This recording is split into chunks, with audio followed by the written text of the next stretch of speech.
Bonjour, mon nom est Michel Bougie. Bienvenue à une émission de Ligne directe. Aujourd'hui, toujours en compagnie de Pasteur Jeff Lorrain, continuons notre étude dans le livre de Jean au chapitre 8 et nous allons voir dans le texte comment Jésus fait référence au fait qu'Abraham a vu Jésus.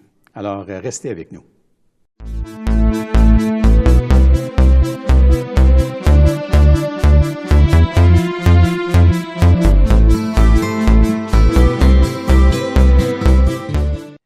Bonjour, Pasteur Jeff. Bonjour, Michel. En forme? Oui.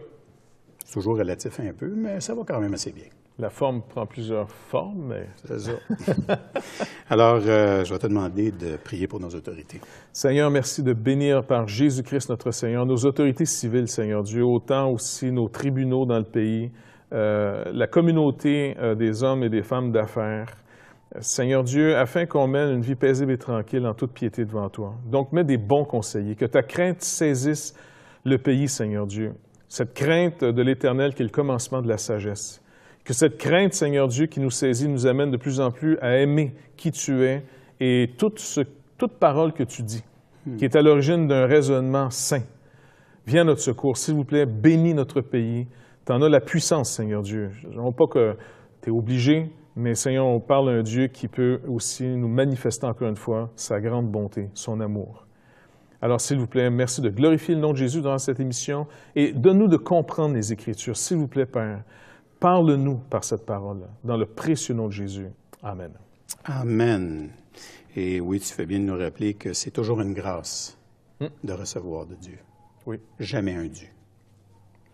Alors, on est dans le chapitre 8 et on va le conclure aujourd'hui.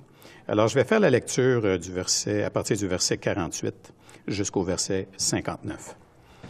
Les Juifs lui répondirent, « N'avons-nous pas raison de dire que tu es un Samaritain et que tu as un démon? » Jésus répliqua, « Je n'ai point de démon, mais j'honore mon Père et vous m'outragez. Je ne cherche point ma gloire. Il en est un qui la cherche et qui juge. En vérité, je vous le dis, si quelqu'un garde ma parole, il ne verra jamais la mort. » Maintenant, lui dirent les Juifs, « Nous connaissons que tu as un démon. Abraham est mort, les prophètes aussi, et tu dis, si quelqu'un garde ma parole, il ne verra jamais la mort. Es-tu plus grand que notre père Abraham, qui est mort? Les prophètes aussi sont morts. Qui prétends-tu être? » Jésus répondit, « Si je me glorifie moi-même, ma gloire n'est rien. C'est mon Père qui me glorifie. Lui que vous dites être votre Dieu, et que vous ne connaissez pas. Pour moi, je le connais, et si je disais que je ne le connais pas, je serais semblable à vous, un menteur. Mais je le connais et je garde sa parole.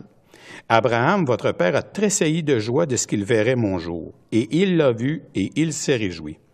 Les Juifs lui dirent, « Tu n'as pas encore 50 ans et tu as vu Abraham? » Jésus leur répondit, « En vérité, je vous le dis, avant qu'Abraham fût, je le suis. » Là-dessus, ils prirent des pierres pour les jeter contre lui, mais Jésus se cacha et il sortit du temple. Alors, un autre bon exemple où Jésus enseigne, puis ça finit pas bien. Je pense que dans le contexte, dans les versets précédents, on est encore dans le même groupe de ceux qui avaient cru en lui, ou autrement dit, peut-être de ceux qui étaient restés autour, là, après qu'il a eu parlé peut-être à une plus grande foule. Oui. Et le Seigneur n'est pas inquiet, c'est ça qui est quand même très intéressant, parce que en tant que juste, parce qu'il doit être le juste décrit dans la Bible. Et le juste, c'est pas quelqu'un qui l'est, encore une fois, que par lui-même. Mais le juste, c'est quelqu'un qui vit de sa confiance en Dieu. Donc, il a confiance dans son Père. Il a confiance dans sa parole. Ça, c'est le juste selon Dieu. C'est pour ça que l'Épître aux Hébreux nous dit que, « Or, sans la foi, il est impossible de lui être agréable. » Okay? Ici, les Juifs qui ont cru en lui, que Jésus montre finalement que cette foi, qui est quand même un point de départ, mais dès qu'il gratte un peu, elle ne tient pas la route. Il n'est pas inquiet de les perdre parce que c'est le Père qui lui donne. Et ça, c'est quelque chose, une leçon pour nous. Nous qui avons finalement ce fardeau de l'évangélisation. Hein? On va annoncer la bonne nouvelle aux gens, on va aller de l'avant, on est concerné. D'abord, tu t'évangélises pas si tu n'as pas d'abord été voir le Père. Tu sais, Seigneur, écoute, ouvre leurs yeux. Je m'en vais annoncer ta parole. Ta parole me dit que ton message est une folie pour ceux qui se perdent, mais que c'est une sagesse de Dieu pour ceux qui sont appelés et sauvés. Donc, je sais qu'à moins que tu ouvres les yeux aux aveugles, ils verront rien, à moins que tu ouvres les oreilles des sourds, parce que dans Isaïe, te dit que tu vas endurcir les oreilles de ce peuple. Fait qu'ils entendent, mais ils n'entendront pas. Et c'était le cas d'Israël. Vous entendez, mais vous n'entendez pas, puis vous avez des yeux, vous voyez. Et c'est pour ça qu'on entend souvent Jésus se rappeler de cette phrase que Jésus disait, et qui est rappelée dans l'Apocalypse, « Maintenant que celui qui a des oreilles pour entendre, à qui le Père a donné, au fond, l'ouïe, entendre ce que l'Esprit dit à l'Église. » Et le Seigneur le ramène ici, toute la notion de cette foi qui est produite par la parole de Dieu, mais cette parole de Dieu vivante, et non pas, regarde, au mieux du concept qu'on a, nous autres, religieusement, et surtout si on pense que le salut dépend de nous et non de Dieu, c'est que la vérité nous est proclamée comme une vérité objective. OK? Une vérité mathématique, ou dans le sens qu'il n'y a pas de la vie en soi, mais qui dépend de que je la reçoive pour qu'elle fonctionne. Ça marche? Comme une information quelconque. La vérité ici que Jésus parle n'est pas une information qui dépend que moi, j'y donne de la valeur. La parole de Dieu dans l'Épître aux Hébreux nous dit que c'est une parole rendue vivante. Et sa vie vient pénétrer mon âme morte. Mon âme est morte. Tu comprends? J'ai plus de vie. Et donc, cette parole vient nous pénétrer et, comme Jean dit, elle génère une vie. Vous qui avez été régénérés par une semence incorruptible, la parole de Dieu. Donc, cette parole, finalement, donne la vie aux morts. Elle donne l'ouïe aux sourds. Elle donne la vue aux aveugles. Et c'est pour ça que Jésus il dit, moi, c'est la vie que je suis venu vous amener. Je suis venu amener à mes brebis la vie et la vie en abondance. Donc ici, il leur dit, écoutez, oui, vous me faites confiance jusqu'à un certain point, mais vous me faites confiance dans une attitude éros, si je peux prendre encore cette expression. Vous avez des besoins, et ça vient rencontrer des besoins, mais des besoins, les gars, vous êtes trop en surface encore. C'est pas ces besoins de la vie de tous les jours, même si je vais m'occuper de vous là-dedans. Mais c'est pour ça qu'il avait déjà dit, oubliez pas, la loi avait dit, puis Jésus l'avait rappelé, dites pas comme ceux qui sont païens, comme ceux qui n'ont pas de Dieu dans ce monde. Que mangerons-nous? De quoi serons-nous vêtus? Il dit, votre Père sait que vous en avez besoin. Donc déjà, cette notion de foi de base, elle est quasiment inexistante sur la plupart d'entre nous. Tu sais? Et puis, le Seigneur dit, là, je vais vous amener dans un besoin plus grand. Vous êtes séparés de Dieu. C'est pas que vous n'êtes pas assez bon pour aller au ciel, c'est que vous êtes séparés de Dieu. Vous soyez des bons pécheurs ou des pas bons pécheurs, vous êtes des séparés de Dieu. Moi, je suis venu vous réconcilier à Dieu. Mais Dieu étant juste et amour, il n'est pas que amour au détriment de la justice, et Dieu n'est pas non plus juste au détriment de son amour. C'est pour ça qu'il me donne au monde afin que quiconque croit en moi ait la vie et ne périsse point. Mais pour arriver à ce besoin, il faut que j'accepte un témoignage dur. Je n'ai pas la gloire de Dieu à cœur. Et quand on parle de gloire ici, on n'est pas en train de dire « Wow, je vais avoir mon 15 minutes de gloire à la télévision. » tu comprends? C'est plutôt de dire « Je ne cherche pas, on pourrait quasiment dire, en servant Dieu, je ne cherche pas mon intérêt. » C'est ça. Ici, il dit par contre, il dit « Il y en a un qui cherche son intérêt et qui juge. C'est Dieu. » La gloire de Dieu est saine. Dieu cherche son intérêt dans sa création, entre guillemets, et il la juge. Il dit en vérité, je vous le dis, si quelqu'un garde sa parole, il ne verra jamais la mort. Toujours, ça revient au point, si vous êtes vraiment mes disciples, vous demeurez dans ma parole. Vous allez demeurer dans mon enseignement, si vous êtes des disciples. Et là, il continue, puis là, les gars vont vraiment dire, écoute, traduit aujourd'hui, là, dans un langage très mécanique et très psychologique, là, il dit, ben, t'es un schizophrène, t'es fou, t'es complètement fou. Non, on n'a pas raison de dire que t'es un démon, t'es un samaritain, t'es un démon. On met ça au pire. Ah, là, il se fait insulter pas à peu près, là, je veux dire, ça tourne mal, tu sais. Et puis là, après ça, il va dire, maintenant, les Juifs lui disent, nous connaissons que tu es un démon. Il dit, regarde, Abraham, que tu as cité plus tôt, puis les prophètes, tu dis, toi, si quelqu'un garde ma parole, il ne verra jamais la mort, jamais. Et pourtant, Abraham et les prophètes qui ont gardé cette fameuse parole, on sait qu'il y en a au moins quelques-uns qui l'ont gardé la parole. Toi-même, tu fais référence à Abraham comme étant quelqu'un qui semble avoir... Pourquoi il est mort? Donc, on prouve bien là, que tu es en train de dire des niaiseries, là.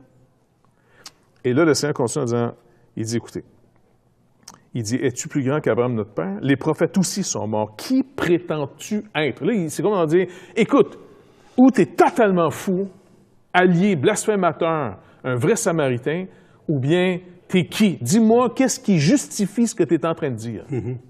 Là, écoute, il y a Dieu seul qui peut parler comme Jésus parle. Là. Dieu seul peut parler comme ça. Celui qui garde ma parole. Même pas celle de Dieu. Les prophètes ont toujours parlé, ainsi parle l'Éternel, tac, tac, tac. Lui, il n'est pas en train de dire, ainsi parle l'Éternel. Non, il dit, si quelqu'un garde ma parole que je vous dis, là. Mais t'es qui? Puis là, il va essayer de les poursuivre en disant, OK, il dit, si je me glorifie moi-même, ma gloire n'est rien. Mon Père, c'est mon Père qui me glorifie. Lui que vous dites, votre Dieu, mon origine, ce que je suis vient de Dieu.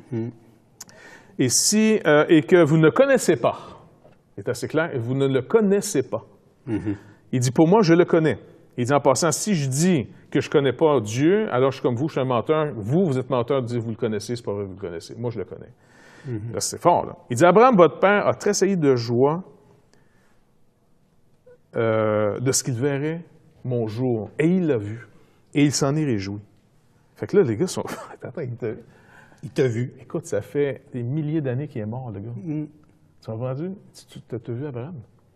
Et là, Jésus fait référence à quelque chose de physique. Là. Il fait référence à quand il est venu, on appelle ça une théophanie, dans le fond. Théophanie. Hein? Quand il est venu avec les trois vers Abraham pour lui annoncer ce qui était pour se passer. Exactement. Et c'est ce qu'on va voir après la pause. Excellent. C'est une bonne place pour couper ça. Alors, effectivement, restez avec nous et on vous revient.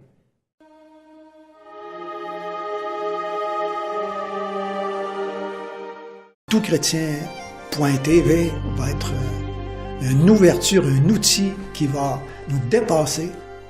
Et tous les espoirs sont permis. Toutchrétien.com est donc là pour rester et grandir. Ce grand portail constitue en lui-même une plateforme unique d'études et d'échanges entre les chrétiens du Canada francophone et de la francophonie tout entière. Toutchrétien.com, un vecteur d'évangélisation unique au service de l'Église de Jésus-Christ. Pour les gens qui ont envie de vivre une relation avec Jésus-Christ, je crois que là, ils vont trouver quelque chose qui ressemble à leur temps et qui répond à des besoins de tous les membres de leur famille. Alors, nous sommes de retour avec Pasteur Jeff. Et avant la pause, Pasteur Jeff, on parlait justement de ce passage-là où il dit qu'Abraham a vu Jésus. Et là, les pharisiens ne trouvent pas ça drôle. Il a vu son jour, oui. Il a vu son jour, là. On fait référence à quoi, là, ici? Bien, on fait référence d'abord à des promesses que Dieu a faites à Abraham. C'est dans la Genèse qu'on va retrouver ces passages. Il y a plusieurs passages où Dieu donne des promesses à Abraham. Et une de ces promesses, c'est par rapport à ce fameux fils. Hein? Abraham a essayé d'avoir un fils, oui, tout à fait. avoir une postérité.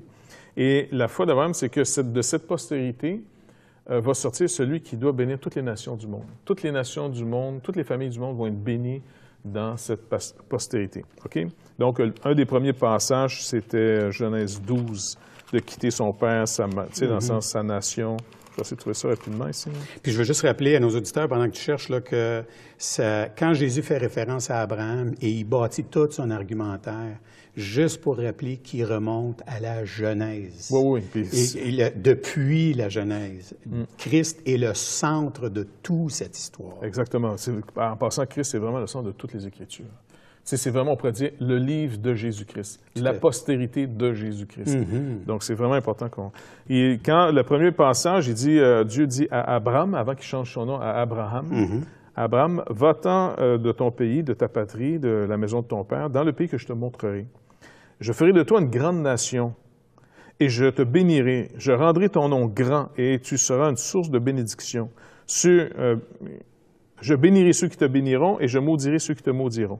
Et toutes les familles de la terre seront bénies en toi. Donc, il a cru. Okay? Et c'est là qu'il est déclaré, en passant, un peu plus tard, juste. Maintenant, Dieu s'adresse à lui à d'autres reprises, entre autres au chapitre 13. L'Éternel va encore parler. Il dit, lève les yeux, regarde, je te donne le lieu.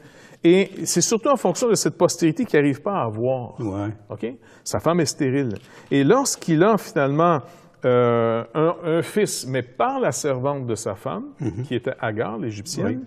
Là, bon, il dit, ça y est, en d'autres mots, c'est réglé. J'ai produit par moi-même la promesse qui fait que ça va arriver. OK? Donc, on est dans le naturel ici. Ma femme est stérile, elle ne peut pas produire d'enfants.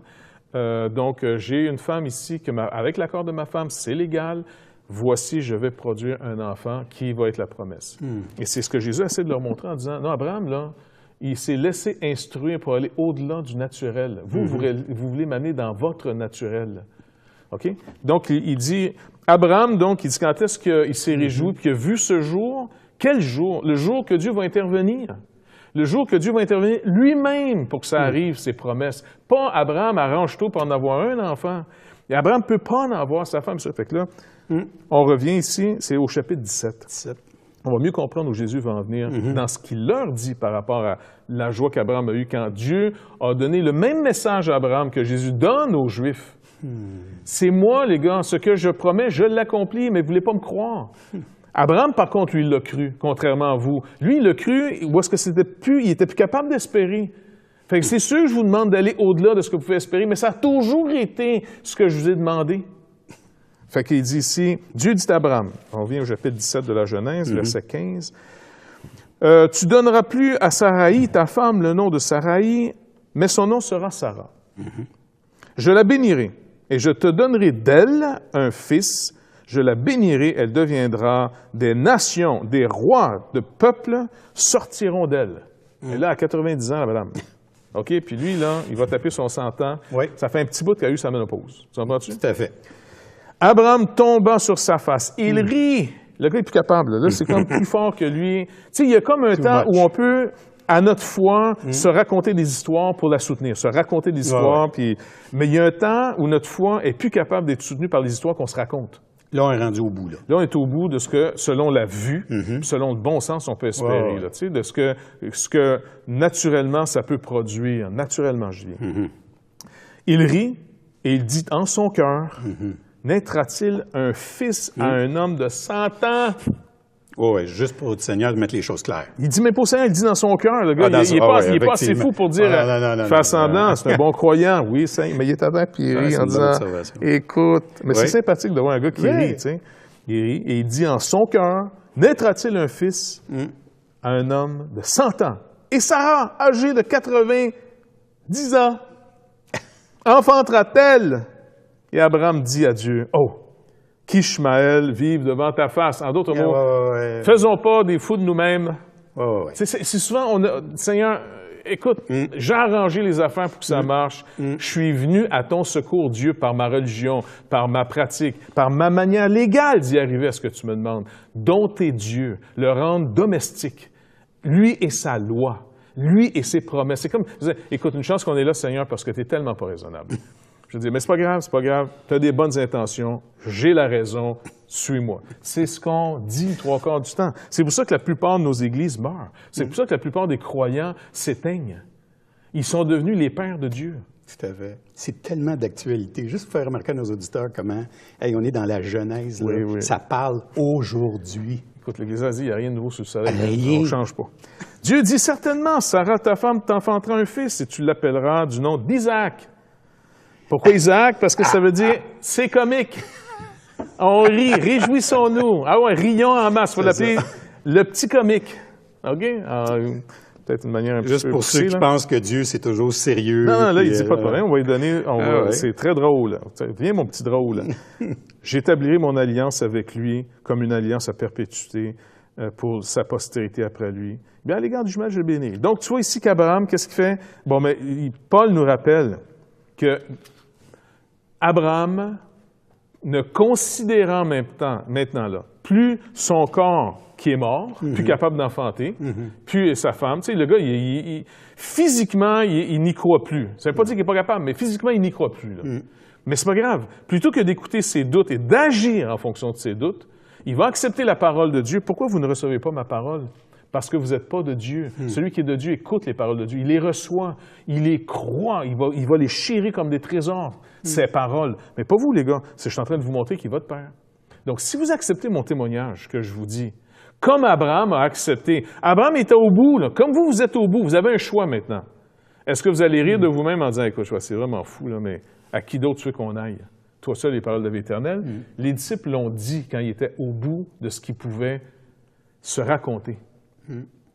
Pourquoi? Parce qu'ils ont connu la confiance que le Seigneur Jésus-Christ a produit dans ces hommes et son attraction de vie sur ces morts est plus puissant que la mort qui essaie de garder les morts dans leur tombeau. Sa parole s'adresse à des sourds, il est capable de se faire entendre à des sourds, il est plus puissant que la surdité des hommes. Et là, il est en train de faire une démonstration, c'est moi qui sauve. Vous ne croyez pas, il dit aux pharisiens, c'est simple, c'est parce que vous n'êtes pas mes brebis. Ceux que le Père me donne, j'en perdrai aucun d'eux. Et puis quand il a pris les 12, là, il savait qu'il prenait un démon. Le Père donnait un démon. Et lui était destiné à rendre manifeste l'homme de l'iniquité. OK? Et donc le Seigneur va le laisser aller, mais il montre sa puissance que même l'homme de l'iniquité, il est capable de le garder dans son troupeau tant et aussi longtemps que son Père lui donne pas l'ordre en disant « OK, maintenant, relâche-la, Satan. » Et quand il dit « Maintenant, ce que tu as à faire, fais-le promptement. » Et Satan entra dans son cœur. Okay? Donc, on voit ici que le Seigneur, puis Jean veut nous montrer cette image. C'est qui votre Jésus? Comme ici, Jésus est en train de dire, attendez les gars, c'est qui votre Dieu? Le Dieu de la Bible, le Dieu d'Abraham? Je ne suis pas certain. Et c'est là l'avertissement le plus solennel qu'on reçoit du Seigneur Jésus-Christ. Notre Dieu et notre Seigneur Jésus-Christ est mieux être le Dieu et le Seigneur Jésus-Christ des Écritures et non pas de la culture ni de la personnalité que tu vas avoir. Et il va être bouleversant. Il va nous déstabiliser. Et on est obligé d'arriver devant lui en disant, c'est vrai Seigneur, sans toi, on ne peut rien faire. Mais à qui d'autre veux-tu qu'on aille? Toi seul est les paroles de la vie éternelle. Et nous avons cru. Okay? Cette parole nous a pénétrés pour produire en nous cette confiance en toi. Et non seulement ça, mais à force de marcher avec Dieu, on va connaître, on a expérimenté aussi que tu es le Saint de Dieu. Donc c'est dans ce sens-là que l'Église se bâtit. Et c'est pour ça que je crains les méthodes un peu trop efficaces de manipulation psychologique et affective qui essaient de grossir des églises qu'à un moment donné, tu disais, attendez, qui a cru ici? En passant, vous avez cru quoi? Quoi? Qui? Et là, c'est pour ça que le Seigneur dit ici, en vérité, je vous le dis, avant qu'Abraham fût, je suis. Pourquoi? Abraham a cru, je suis. Quand j'y ai parlé, là, il m'a cru. Et il dit là, ils ont compris eux autres ici. Là-dessus, ils prirent des pierres pour les jeter contre lui, le lapider, c'est un blasphémateur, à leurs yeux. Mais Jésus se cacha et sortit du temple. Est-ce que le « je suis » ici, il y a une analogie entre le « je suis » de là et le « je suis » de Moïse? Ben oui. Jésus, le même « je suis ». Je suis, quand il dit... parce que regarde, normalement, on aurait dit quoi? La phrase aurait été la suivante. Si Jésus parle dans le temps, ce qui ne fait pas de sens, il dit en vérité, je vous le dis, avant qu'Abraham fût, il aurait dit, j'étais là. Ça, ouais. Mais il n'a pas dit ça, il a parlé au présent, je suis. Donc, il y en a juste un qui dit ça sans blasphémer, c'est Dieu. Alors, qui on a ici? Cet homme, Dieu fait homme. Dieu est homme ici, le Fils unique de Dieu. Il est donné par le Père, distinct du Père, mais Dieu de Dieu, lumière de lumière. Il est véritablement Dieu fait homme qui est venu dans ce monde afin que quiconque croit en lui ne périsse pas, mais soit sauvé. Mais il faut que cette parole nous pénètre. C'est pas une religion, là, non. Ici. Puis ce qui est vraiment impressionnant, et puis c'est peut-être aussi un message pour nos auditeurs, un encouragement pour nos auditeurs de considérer l'Écriture comme étant vraiment, c'est un livre, oui, c'est écrit dans l'histoire, mais ça parle de Christ. Et on fait la démonstration depuis un certain nombre d'émissions, comment est-ce que, même si cette parole qui a été prononcée dans le passé est d'aujourd'hui, elle nous parle à nous aujourd'hui, comme elle a parlé au présent de toutes les autres générations de croyants qui nous ont précédés. Et qui fait que cette parole-là, on l'a encore. Parce que souvent, on oublie que si on a la parole, c'est parce qu'elle a passé à travers des générations de persécutions, de maladies, de toutes sortes de choses. Et cette parole-là, elle a toujours la même force. Elle est le mot de « je suis », la parole de « je suis ». Fait qu'elle est toujours présente. Que Dieu vienne en secours. Que Dieu vienne en aide. Vraiment. Merci beaucoup, Pasteur Jeff. Vraiment très intéressant. Alors, on remercie nos auditeurs d'avoir été avec nous aujourd'hui. Et puis, on vous rappelle que nos émissions sont en archive sur labibleparle.com et aussi sur toutchrétien.com. Merci d'avoir été avec nous. À la prochaine.